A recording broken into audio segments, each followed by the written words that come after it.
Thank you so much, Derek and Eric. I really appreciate the introduction. Really excited that Shy Hack Night is coming back into in-person. It's just going to be so exciting with another member of the Chicago Advisory Redistricting Commission, no less. I got to know Mike Strode quite well over the last few months working on this project, and I'm super excited to talk about it this evening. I'm also in the YouTube chat. So if people have any sort of clarifying questions while I'm going through the presentation, please feel free to shout them out there. And if it catches my eye, I will give you a clarification, whatever have you, right there.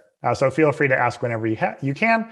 This talk is a little bit about redistricting, a little bit about how redistricting works in Chicago, and a little bit about the technology that we use to support an effort to draw a people's map that's for the people and by the people to better help represent the people of Chicago over the next 10 years as part of redistricting. But you might ask, what is redistricting? So every 10 years, because people move around and we have a constitutional requirement of one person, one vote, the different voting districts that have representatives need to be redrawn. And while this seems a little bit esoteric, it actually becomes incredibly important because it has these downstream implications for elected officials, for communities, for how money gets spent or not spent, how priorities are created. All of these things are intimately intertwined with the idea of redistricting itself. So incredibly important. So when you need to do your redistricting once every 10 years after the census figures out exactly how many people there are in the United States on April 1st of the year that ends in 0, you need to start drawing districts. And depending on the jurisdiction, Congress does things a little bit different than the state house, does things a little bit different from the city. But in general, you need to have nearly equal, sometimes exactly equal population. These need to be compact, which is something we can probably talk a lot more about later on. They need to be contiguous in that you can't have two different islands that are not connected in any way, shape, or form. And due to the Voting Rights Act, both at the state level as well as at the national level, you do need to include districts for racial and language minorities so that they can select their preferred candidates. This is also a very complicated component of redistricting, but still an incredibly important one, especially when it comes to equity for communities who have not necessarily had a seat at the table for the American experiment, let's say. As I mentioned on the previous slide, we want contact, we want contiguous, we want to respect minorities, and this is what the ward map of Chicago looks like right now. As you may know, as you may realize by looking at this map, this is not compact. It is technically contiguous, but there are some comically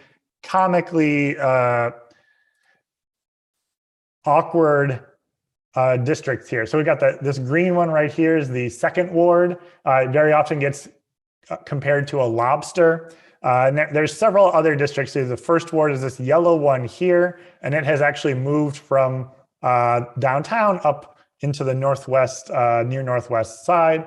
And some of these are just incredibly complicated and hard to really believe. Okay, if I wanted a bunch of people who nominally have similar concerns to be able to work together to elect a candidate that they think best represents their concerns, is this the set of maps that I would come up with, right?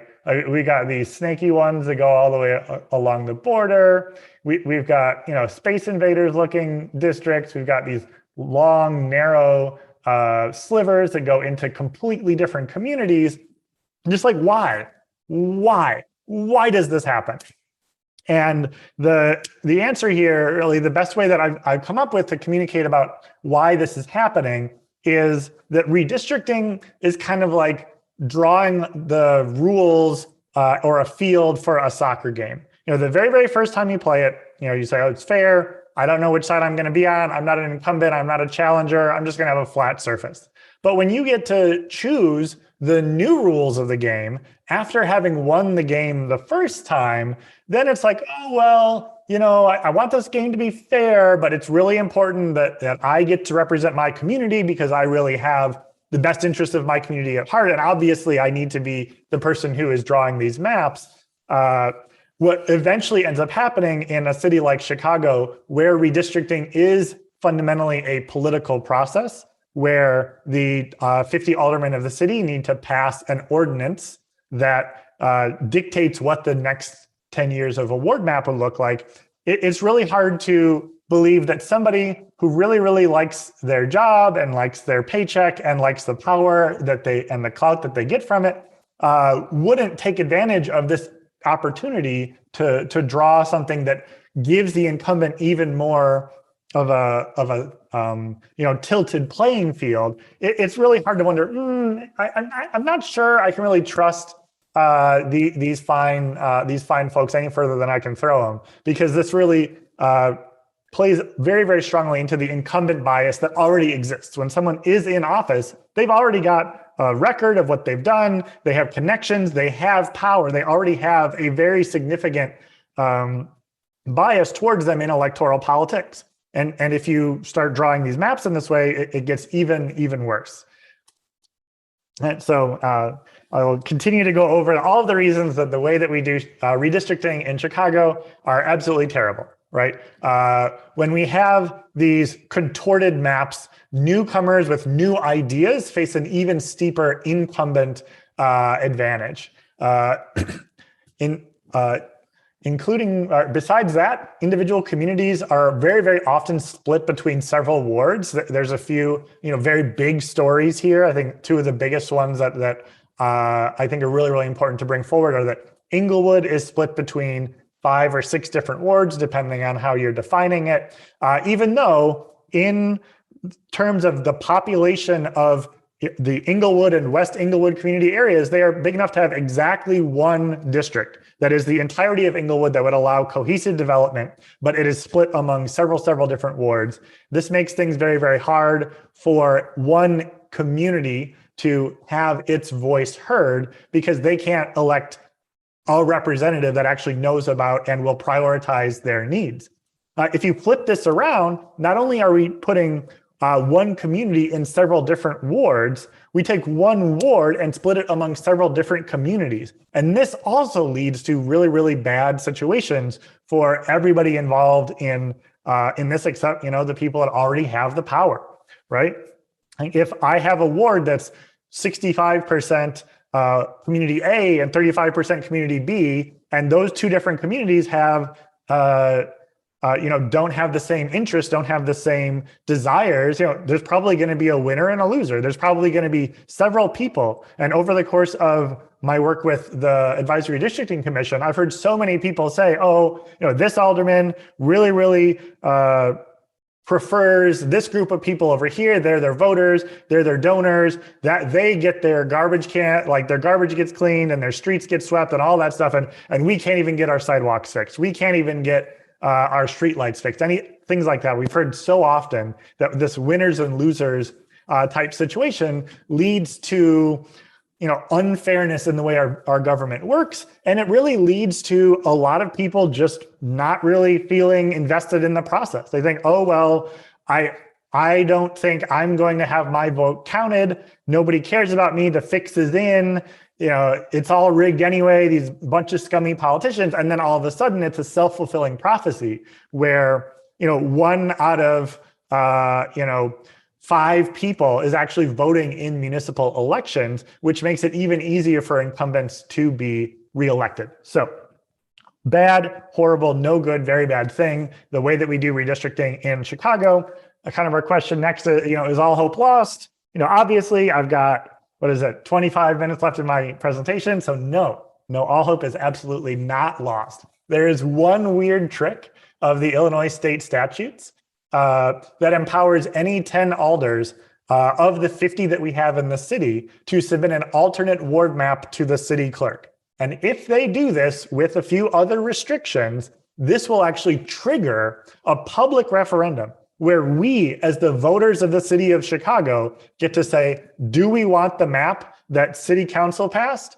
Or do we want the map that these 10 alders took up and said, hey, I think the people deserve to have a say in what map gets selected for the next 10 years. And then it goes to an election, which would happen in June of next year. And this really provides an opportunity for a people-driven mapping process. It allows us to say, okay, there isn't just one map that gets drawn in a back room by a bunch of elected officials. We, as the people, can draw that map and say, hey, we need 10 people on city council to take this up and really help the voice of the people be heard in this incredibly important redistricting process. And Joel, that is a fantastic question I'm seeing in chat there. I will answer that one at the end of the talk. All right, where was I? So we want to have a map. We want to have a map, and you can't just sit down and say, oh, I'm going to scribble a bunch of lines on a piece of paper, and I'm going to get this one pushed to a public referendum. That would never, ever work. That statute that I talked about on that previous slide gives you I believe it's 14 or 15-day window from the moment that city council's map passes to actually have a map ready to go, submitted to the clerk, and suitable for being sent to a public referendum. And so we need to draw a map long before that. And so thankfully, what we want to do is not just draw a map. We want to draw the map that represents what the people of Chicago really want to see. So thankfully, a nonprofit in this space, Change Illinois, convened the Chicago Advisory Redistricting Commission to draw the people's map. And having a high quality map as part of this conversation with alderpeople, trying to say, hey, we built this map, all of us, the people of the city of Chicago. If you purport to be somebody who represents the people and the best interests of the people, here is what the people want as their ward map moving forward for the next 10 years. But saying we're going to do this, saying we're going to have a map, that's all well and good. But this is Shy Hack Night, right? We got to talk about what actually goes into doing that ward map drawing. So if you want to draw a ward map, it's not incredibly difficult. You need to convene a selection committee. You need to solicit applicants from throughout the city. You need to select the best people for the job. You need to give them extensive training over several hours. You need to work with dozens of community partners to organize dozens of different hearings, both in person and on Zoom. You need to drive turnout to make sure that the people of the city actually know this opportunity exists. You need to collect that testimony both in person and online. You need to keep the legal and mapping drawing experts on retainer in order to solicit their advice. You need to secure funding for the full-time staff. You need to keep the motivation high during the several-month-long process. And right there down at the very bottom of this list, I'm saying, having a high-quality technical program that enables collaborative mapping. That may be a little bit, chronological. It may be a little bit in terms of importance, but the point I really want to drive home here is that the goal here of a equitable map that represents the will of the people and will help us govern ourselves as best we possibly can over the next 10 years is the goal. That is the North Star. That is the problem that the people of the city have. And the technology that we use to create that map is second fiddle, right? It is a best supporting actor rather than the star of this show. And this is probably the main point that I'm just really excited about getting across in a space like Shy Hack Night. And so I was lucky enough as a technologist, but also someone who is involved in the civic space and the community space to say, hey, not only do I, want to represent my community, want to listen to the people of my community. That's the primary reason that I'm so excited about this. But the secondary reason I'm like, oh, I actually have a specific skill set that I can bring to this group of 13 commissioners that were convened together to work together to actually draw this map. So how we drew this map is using this absolutely fantastic, amazing software called Districtor. So Districtor is an open source, mainly front-end web application that was created by a group out of the Metric Geometry and Gerrymandering group at, I believe, Tufts University. And so this group put together a relatively, I don't want to call it bare bones, but I want to call it no nonsense, straight to the point, fully open source mapping software. And this is what we used as this supporting actor to actually do our mapping and get that process set up and going and underway. And so that's what I'm going to be talking about in more detail throughout this talk. And this application, it's really not very complex. It's not really complicated, I guess I want to say. Where you have a static front-end web application that just gets shipped down to the user's browser, and then it is going to use AWS Lambdas through Netlify to access a database of the different plans that have been drawn, and it is going to also access mapping data from Mapbox, which some people, Shai Hacknight, are probably already familiar with. Mapbox provides mapping tiles, so the visuals that you use to see a map. You also get the data in terms of the number of people that live in any individual block, as well as the location of each of these individual blocks. So this application is already set up. It already runs at DistrictR.org and allows people to draw maps for hundreds of different municipalities and state legislatures and congressional delegations, stuff like that. The issue that we had, I'll go into issues a little bit later. I'll just talk a little bit more about the tech stack at this point. And Al, I see another fantastic question in chat that will be a great discussion point for us to talk about later on in the evening. So one of the most fun parts about this is that what we really ended up using was Netlify, which is effectively free for a relatively small scale application such as this. So we didn't go anywhere near 100 gigabytes per month of sending this static web application down to users. I did not get anywhere near 300 minutes of build per month, but when I was in active development, maybe I used 100, 200 per month. And I didn't invoke any more, like nowhere near 125,000 serverless functions. So our web hosting bill for this project, at least the part of the project that I was working on, $0. Pretty spectacular. Moving on. So we needed a database for this that was accessed directly through that front end service using the Netlify serverless functions. And this used MongoDB Atlas, which has a 512 megabyte free tier. It's a little bit high latency, right? You're going to sit there and wait for 1 or 2 seconds when you hit save on one of these plans that you're using to keep track of which wards you have drawn at any given moment in time. But for $0, it worked more than well enough. And likewise, Mapbox also provided up to 50,000 different loads of these different mapping tiles and mapping data sets for free. And we weren't anywhere near 50,000 loads per month. That would be an incredibly popular mapping service. So you put all of these things together, and one of the most fantastic parts about it is really fascinating to me is that it was the only thing that I paid for to create this mapping platform was a $14 easy to remember domain name, because I didn't want to have blah blah blah.netlify.app. That's literally the only thing that I spent even a cent on to do that. All right, so many awesome civic tech, civic questions there in the chat that I will get to after I've gone through my technical spiel. And I think I might actually try and speed this up a little bit so we can get to the really juicy stuff.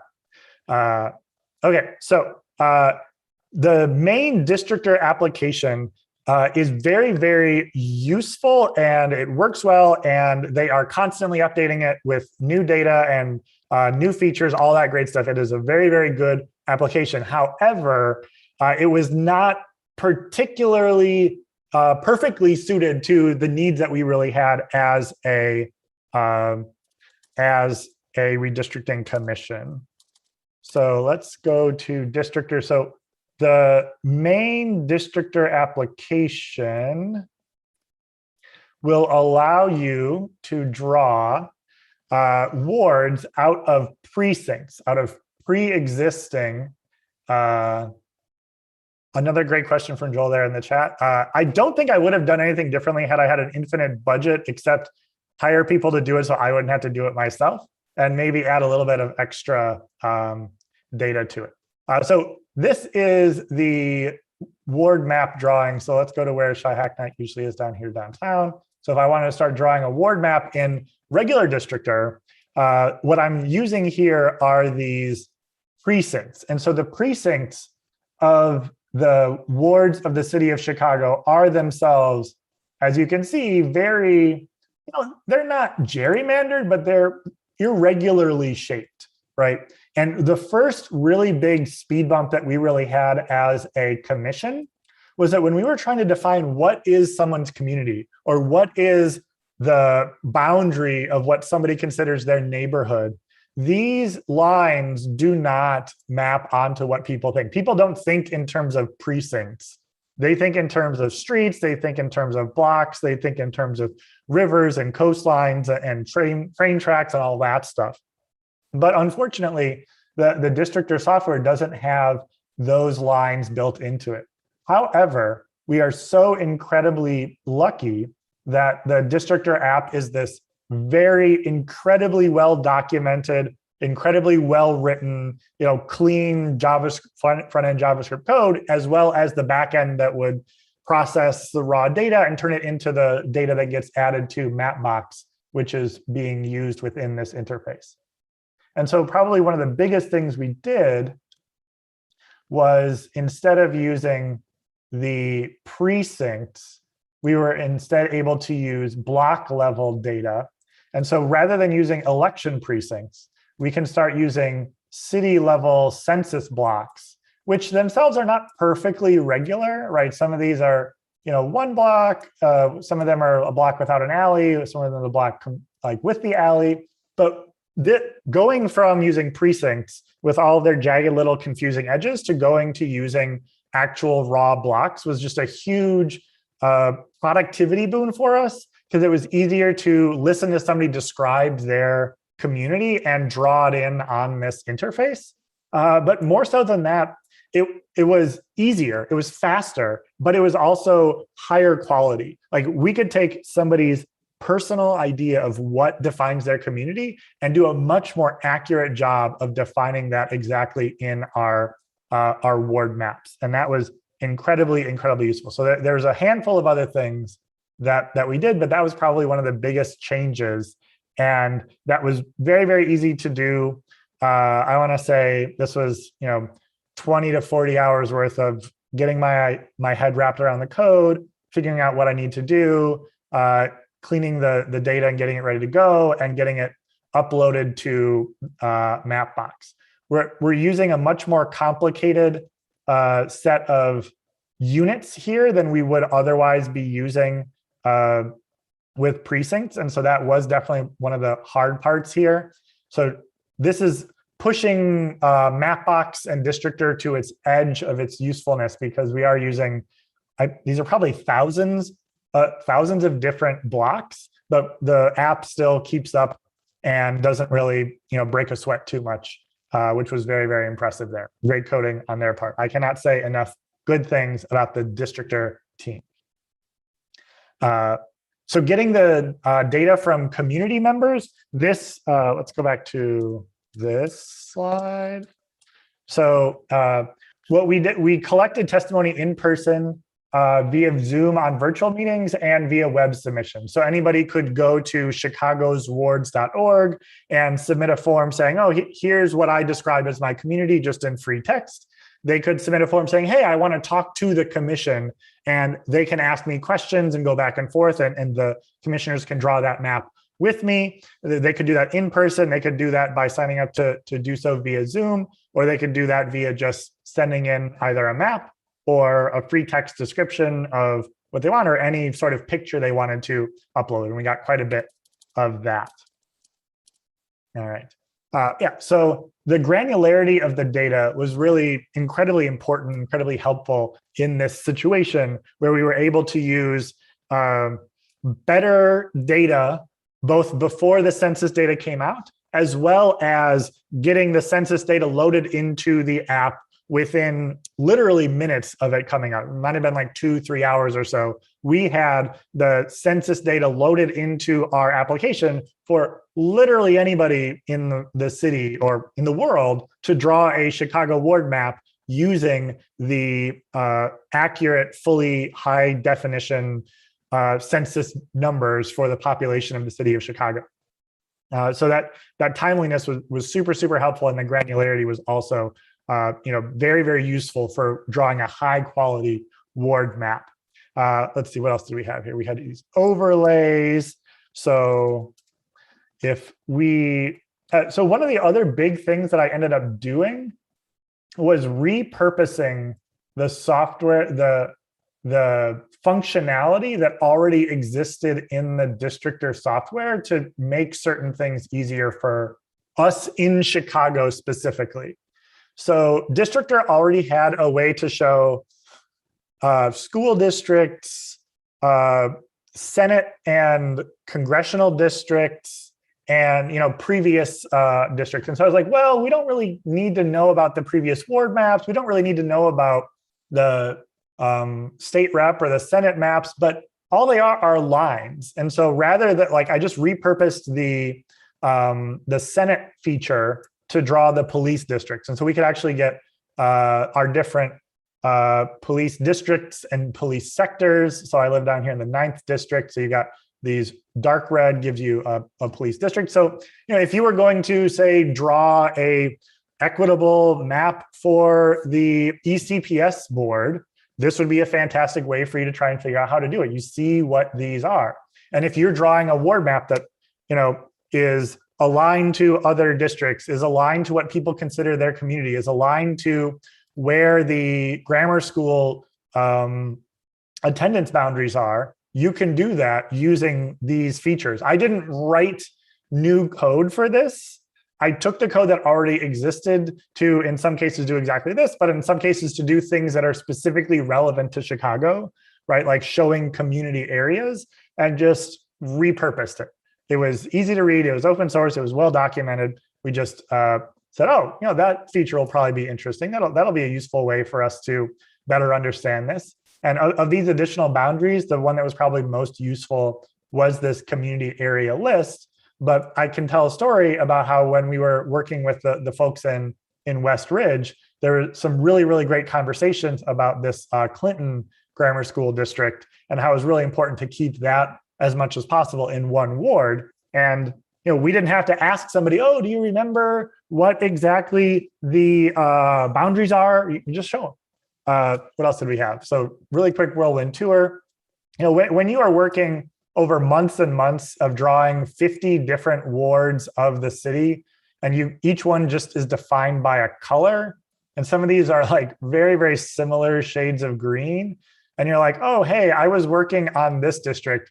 Did I need that green or this green or this green? And so we implemented a eyedropper feature here where you can just pick a color and that'll pick up that color. That was something that I actually, from the eyedropper icon all the way down to the functionality, that's something that I added just because we were spending so much time in this app and we could see what the pain points were. Like I was an embedded, UX designer / JavaScript designer / front-end designer, all that stuff ready to help out with making this entire process easier. And I'm making it easier for me, but I'm making it easier for this group of people to do the best we possibly can for the people of the city.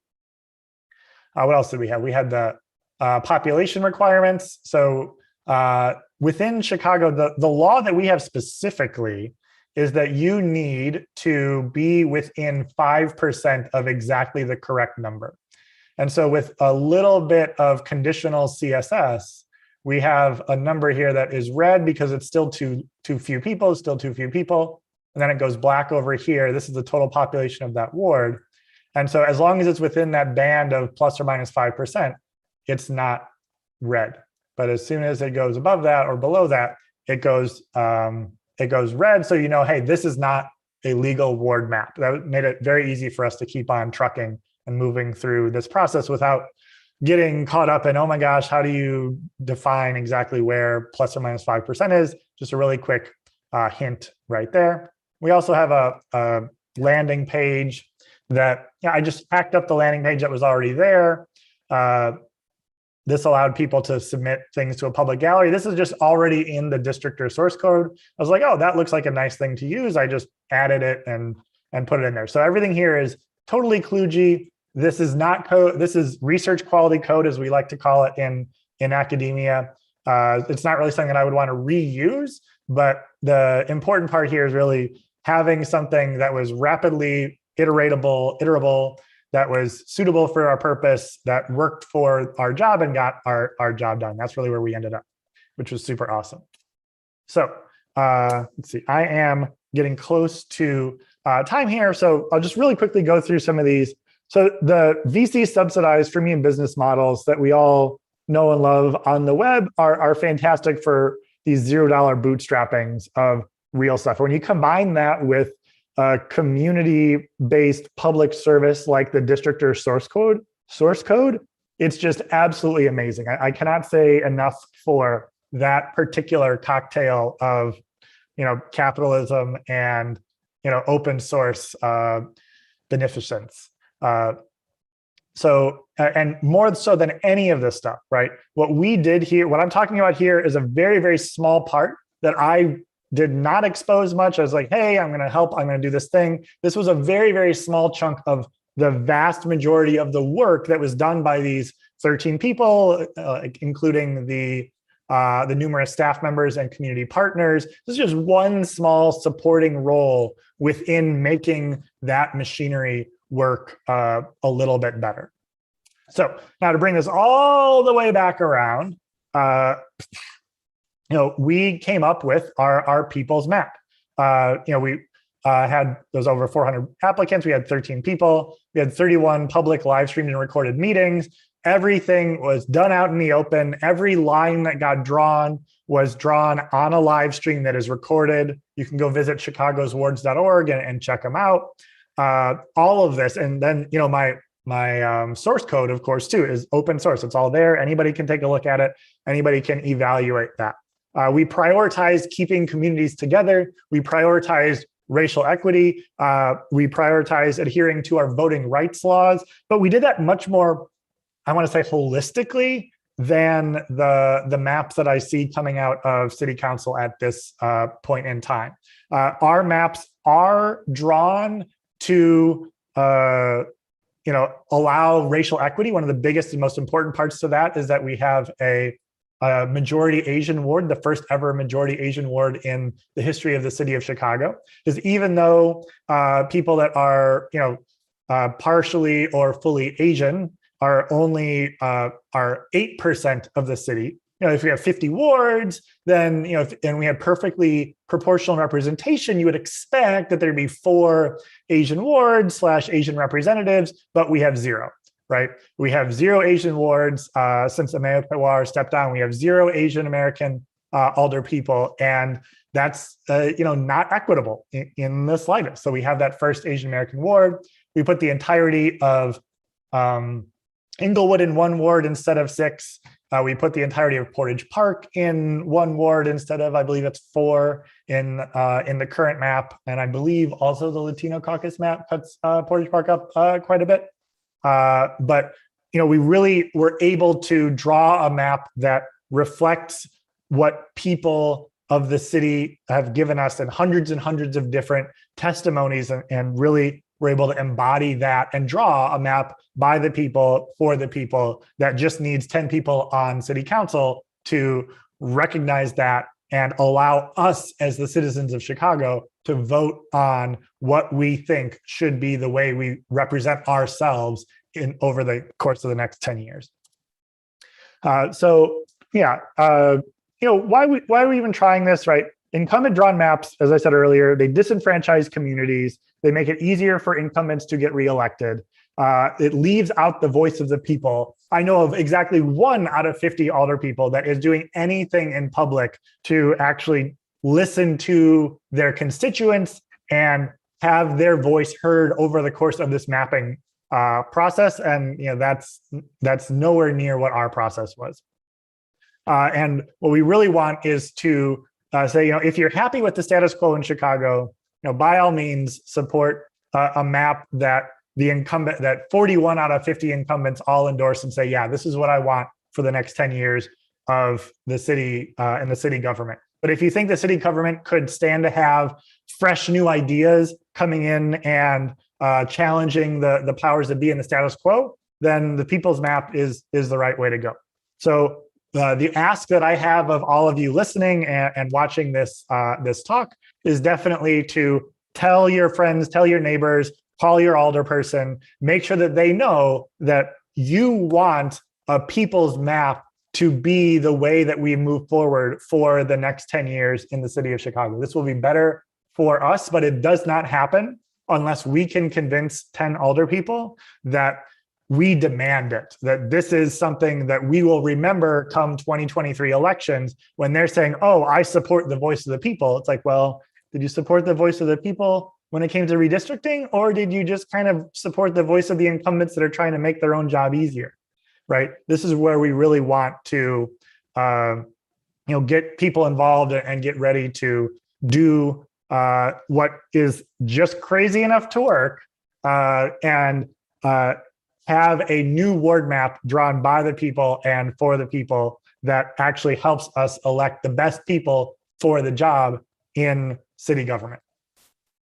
All right, that is the end of my prepared remarks. Let me stop sharing my screen so we can see each other a little bit better. All right, awesome. So thank you, Chris. That was great. As you can see in the live chat, it says you stirred the pot. There are a lot of questions. So we have about 10 minutes to get through as many as we can. I am sort of seeing sort of 2 camps of questions. Some about the technical portions of the tool that you built. Probably more questions about like, what are the implications of a map? And sort of how does that play out politically? So are you cool with answering from both? Yes, I can. I will let you know when I don't know the answer, okay, and when I'm guessing. All right, and, cool. When I actually have any sort of authority. Okay, cool. So I'll start with the first one then, which seems like, I kind of had it, but I think someone in the chat had worded it best. So what would be the motivation in your viewpoint for any 10 alder persons to support an alternative map? Yeah, that is definitely the best question to be asking. I'm just going to come out and say it, right? City council is made up of 50 people who need to work together to pass legislation, that need to work together to run this city, right? And if someone were to come forward and say, oh, rather than drawing this map that makes it easy for all of my coworkers to keep doing the job that they've been doing and keep, stay friendly with me, I'm going to go and support this other map that really, really flips the soccer field, the Monopoly table, whatever you want to call it, over and says, like, we're going to start with this completely different ward map, right? So it's a very, very hard ask at that point. Excuse me. However, there are many, many people who got elected to city council, not because they were the son of a previous alderperson, not because they had the most money, but because they decided that they were going to represent the people. And they really, really wanted to run people-powered campaigns. They wanted to be focused on the needs of a community, a cohesive community in Chicago.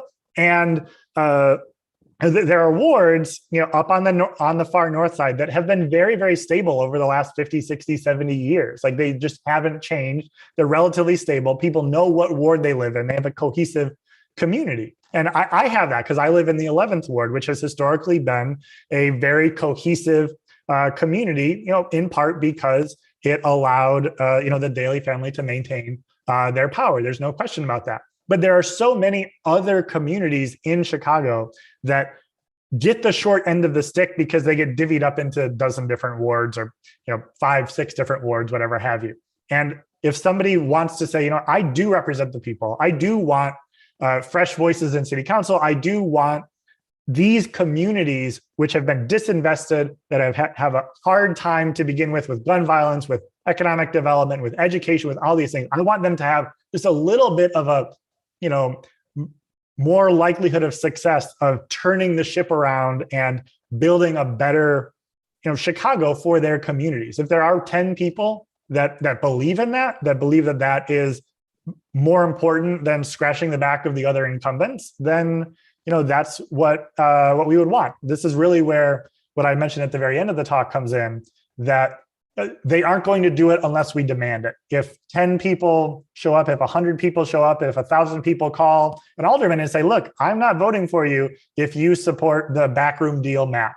You need to support the people then. They're going to listen because presumably they want to keep representing that community. Yeah, so we had a question from the audience too, kind of about that, speaking of sort of backroom deal maps and just other potential options out there. I don't know if you've seen, I believe like the Latino caucus and the African American caucus have both proposed maps. And I don't know if you could comment on your impression of those and how they compare or differ from the people's map that y'all put together. So I have not seen the Black Caucus map yet. I'm not sure whether it is out yet, but so the Black Caucus map and the Latino Caucus map work very, very hard to get to 41 votes, because that by necessity, they need to get to 41 votes in order to ensure that there is no possibility of a referendum. That kind of minimizes the risk of everything getting upended. While the Latino caucus map does a slightly better job of keeping communities together than the current, the 2012 map, I think it is, it still maintains significant incumbent advantages by keeping vast majority of alders in wards that are still kind of the collection of several different communities that are not themselves put together successfully. I think one really great example here is that while the Latino caucus map does combine the greater Chinatown area of northern Bridgeport with core Chinatown and creates a plurality Asian American district, it does not create the majority Asian American district, which is what we heard from the community say, this is what we want. We want a majority Asian American ward. And we were actually able to provide that because we know it's possible. So the Latino caucus map, it's like, we're going to pay some lip service. We're going to make a little bit of incremental change, but things are still going to work the way they've always worked. And the people that keep getting reelected with 19% turnout are probably just going to keep getting reelected in a map like that one. Cool. This might be the last question. I think I wanted to give you an opportunity to talk about a technical side of things as well, and talk about more specifically the Districtor tool. So kind of a two-part question. One is, have you seen other cities, jurisdictions successfully use maps created by Districtor and get those voted in? And then sort of a second part question is the sort of decision to use census blocks versus precincts. Does that make it more or less, does it make it more difficult for that kind of map to be passed through city council, since it's doing it kind of differently than had been done before? Yeah, great question. So for the first one, I do not know. I know that there are several different jurisdictions that are very actively using the Districtor software through their main districtor.org deployment. And that, so there are several other cities and states that have laws on the books that say, oh, you need to have an independent commission draw the map. Michigan and California are the two big ones that I'm familiar with. I don't know whether they are using Districtor, but it's being used in many, many different municipalities. And in many of them, I'm reasonably confident that it is like the official, how do you communicate about the maps software, as opposed to just like an optional thing people could potentially use. Your second question, can you remind me what it was? I had the answer in my head, but I don't remember. Census blocks versus precincts. Does that make it harder to get past? No. So that is not a big deal. So the kind of interesting thing here with anything that you're using a computer to draw, because everybody's going to be using a computer to draw maps in 2021, obviously, is that in order for it to be the redistricting ordinance, it needs to be a long form text description of the ward itself.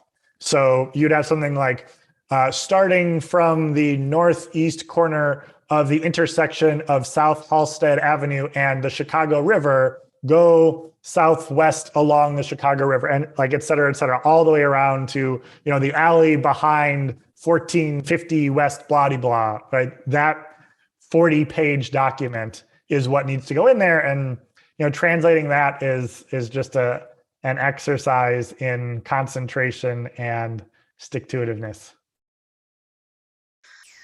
Awesome. Well, we are at time. So thank you very much, Chris.